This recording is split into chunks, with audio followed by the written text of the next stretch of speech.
Have you SIT.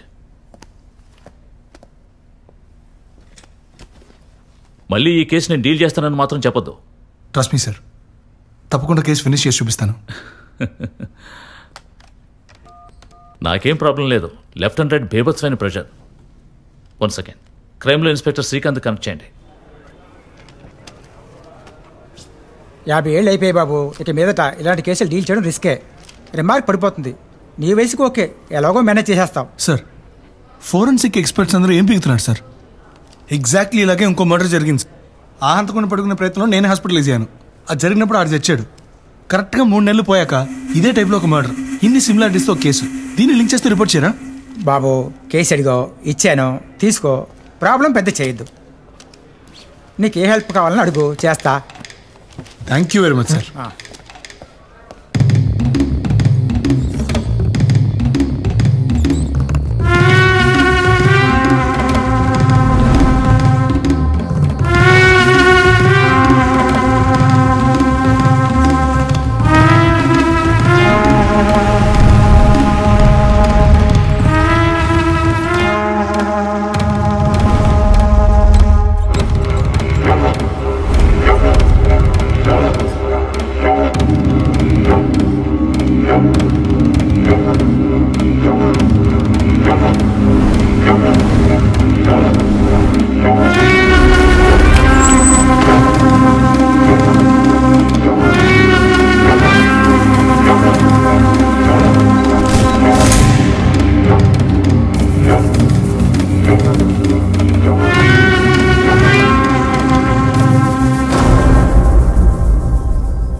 మీ అబ్బాయి తన చివరి 10 రోజులు విచిత్రంగా ప్రవర్తించాడని చెప్పారు కదా, ఏం చేశాడో నువ్వు చెప్పగలరా?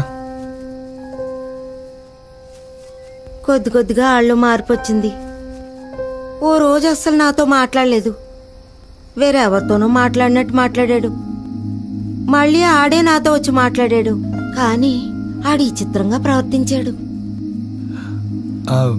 విచిత్రంగా ప్రవర్తించారంటే ఏం చేస్తుండేవాడు చెప్పగలరా? ట్రైనింగ్కి వెళ్ళడం కూడా ఆపేశాడు. ఎప్పుడు పేపర్ చదివేవాడు కాదు. ఇంగ్లీష్లో ఏవేవో పేపర్లు వచ్చాయి కదా, అవన్నీ చదివేవాడని నాకు వాళ్లే చెప్పింది. సిగరెట్ తాగడం కూడా మొదలెట్టాడు. థ్యాంక్స్ అమ్మా.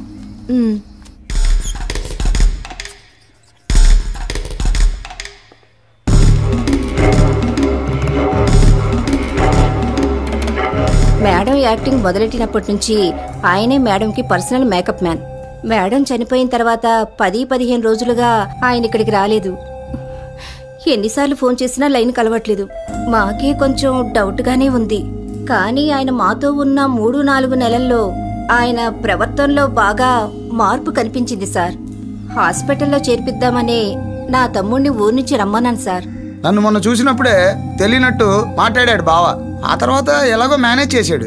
ఆయనకేదో అయిపోయిందని నేను భయపడిపోయాను.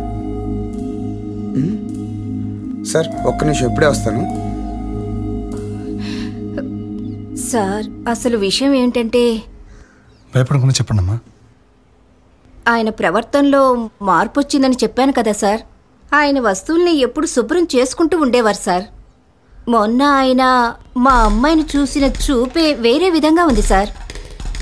నేను భయపడిపోయాను సార్. నాకీ దెయ్యాలు భూతాల మీద నమ్మకం లేదు సార్. కానీ ఆయన దెయ్యం పట్టినట్టు ప్రవర్తించేసరికి భయపడిపోయాను సార్. తన రూపంలో ఏదైనా మార్పు వచ్చిందా? రూపంలో ఏ మార్పు లేదు, నార్మల్గానే ఉన్నారు. ఒక్క నిమిషం సార్. సడన్ గా ఆయన ఈ బుక్ చదవటం మొదలెట్టాడు. ఆయనకి ఇంగ్లీషే చదవటం రాదు. ఆయన తలకి రంగేసుకోవడం మొదలెట్టారు కదా? అవును సార్, నేను చివరిసారి ఆయన చూసినప్పుడు తలకి రంగేసుకున్నారు. ఆయన రీసెంట్ గా దిగిన ఫోటో మీ దగ్గర ఉందా? ఒక్క నిమిషం ఉండండి. ఇదిగోండి సార్.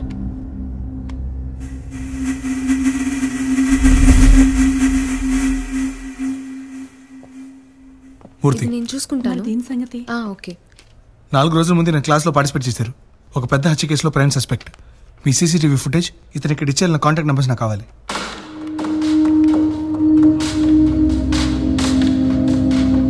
సార్, పూర్తి ఈ కొత్త అడ్రస్ నెంబర్ చెక్ చేయి. సరే సార్. మీకు ఈ దెయ్యాలు భూతాలంటే నమ్మకం ఉందా? లేదు సార్. అతను 10 రోజులుగా ఒకే నెంబర్ యూజ్ చేస్తున్నాడు సార్. ఆ నెంబర్ నుంచి ఏ కాల్ చేయలేదు, ఏ కాల్ సరే, ఇప్పుడు ఆ సిమ్ కార్డ్ ఏ ఏరియాలో ఉందో ట్రాక్ చేసావా? ఆ సిమ్ ఇప్పుడు యాక్టివ్గా లేదు సార్. కానీ ఆ సిమ్ యాక్టివేట్ చేసినప్పుడు ఆ ఫోన్ IMEI నెంబర్ దొరికింది సార్. ఇప్పుడు ఆ ఫోన్లో వేరే సిమ్ వేశారు సార్. అందులోంచి ఒకే ఒక ఫోన్ వెళ్ళింది 6 రోజులకు ముందు. ఎవరికి? హోటల్ సోమర్సెట్కి చేశాడు.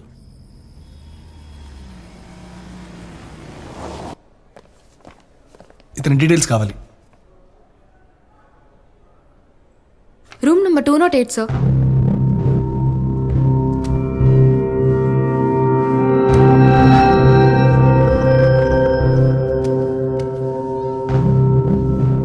సార్ గెస్ట్ ఎక్కడా?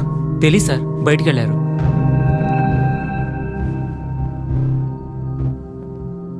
ఎక్కడున్నాడో తెలుసా?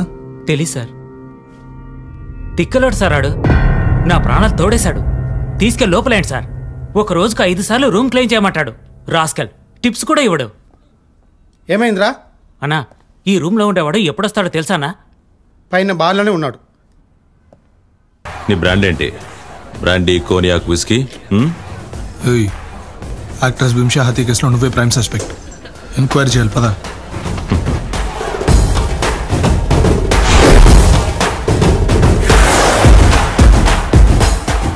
అందులో ఉన్నప్పుడు ఎంక్వైరీ చేస్తే నిజంగా ఎక్కడానికి చాలా ఛాన్సెస్ ఉన్నాయి కదా. ఏయ్, వదులు వదులు వదులు వదులు. నేనేమో రానన్నానా? చేతి నేను నీతో సపరేట్గా మాట్లాడాలి.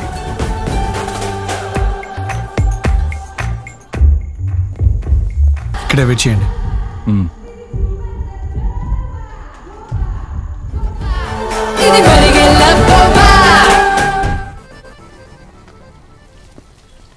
సిగరెట్ కావాలా?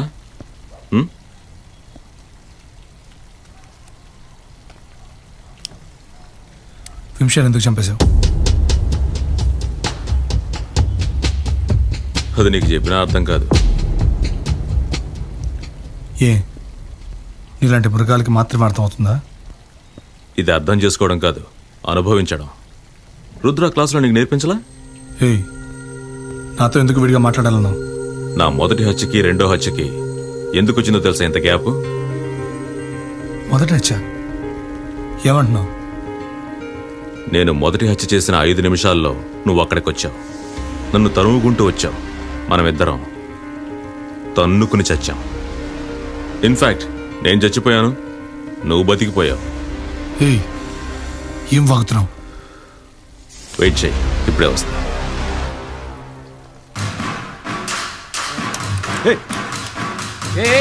ఏం చేస్తున్నా?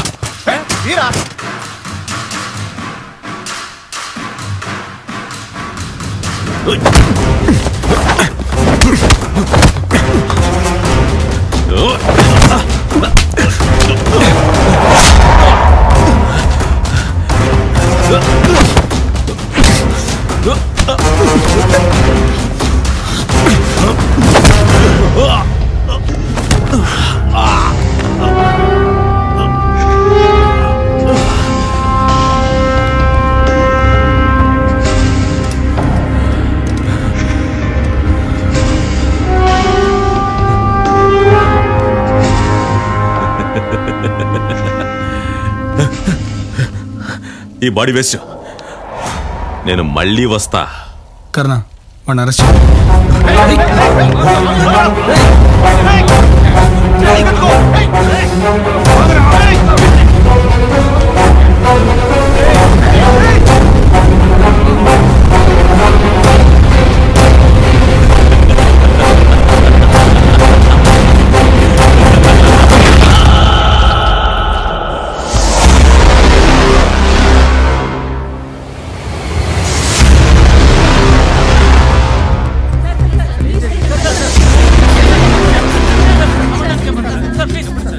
న్యాయంగా మిమ్మల్ని సస్పెండ్ చేయాలి. మిమ్మల్ని ఎలా మీ పై ఆఫీసర్స్ రికమెండ్ చేశారు? ఈ కేసు చాలా విచిత్రంగా ఉంది. మీరు ఈ సిట్యువేషన్ని కంప్లీట్గా హ్యాండిల్ చేయలేరనిపిస్తుంది. ఈసారికి వార్నింగ్ ఇచ్చి రిమార్క్తో వదిలేస్తున్నాం.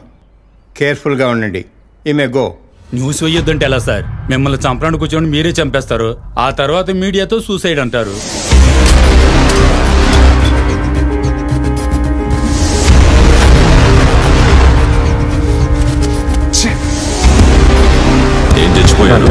నువ్వు బతికిపోయి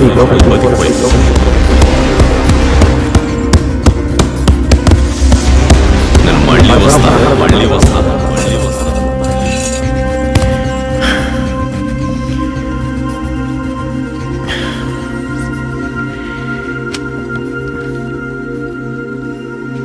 నీళ్ళు అలా తాగకూడదు.